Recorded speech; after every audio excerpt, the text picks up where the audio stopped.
So here are some tips on how you can become a great landlord or a next level landlord and stay a next level landlord.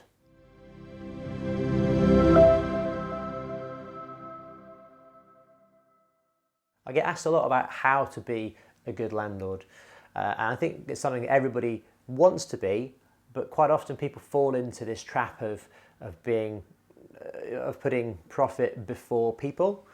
And I think this is one of the stigmas that landlords get, is that people think that we put profit before people, and it's not always the case. Sometimes you have to make difficult decisions, but on the whole, if you put the people first, then the profits come. And we've put together something called our Tenant First methodology, which has all of this at the heart of it. So if we put the tenant in the heart of every decision that we make, then we're going to be in a really good place. Firstly, is not just to renovate the property once, but keep reinvesting in it. So every month put aside some money which is there for maintenance, and make it a regular percentage. So for example, on a buy-to-let you might put 10% of the money away every single month. For an HMO you might put, say, 5% of the money away every single month, because you get a much higher cash flow on an HMO.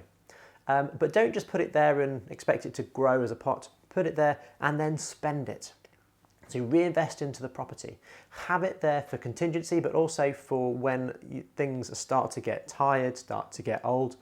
Repaint, reinvest in furniture, and make sure that the property is as good in 10 years' time as it was when you first renovated it. If you do that, then your tenants are going to be happy, and they're going to stay longer, and they're going to pay you, which leads me quite nicely onto service.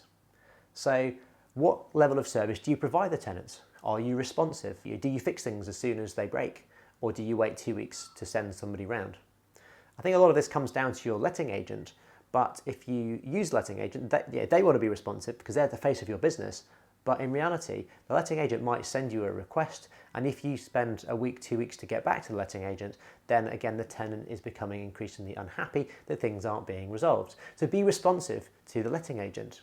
And yes, I think it's important to get good value by requesting multiple quotes for getting things sorted and fixed. But once you've got good value, then just go ahead and do it. Fix it, because if your property stays in a good state, it's going to maintain its value, it maintains your net worth, and it increases the goodwill that you have with your tenants, which then in turn increases the length of time that they're likely to stay with you. And alongside that comes good communication. So communicating well with tenants, checking in with them, making sure that they're okay. Don't just leave them to their own devices for 5 years and don't talk to them. Do check in with them, see how they're getting on. Something we like to do is to send them gifts just to show that we're thinking of them. If that's something quite small around Christmas time, that can be a really great way of gaining favour, gaining goodwill with somebody who is living in a house that's effectively a customer of yours, someone that you're providing a service to. And if we think about HMOs specifically, there's something that I talk about in my book, which is the co-living approach.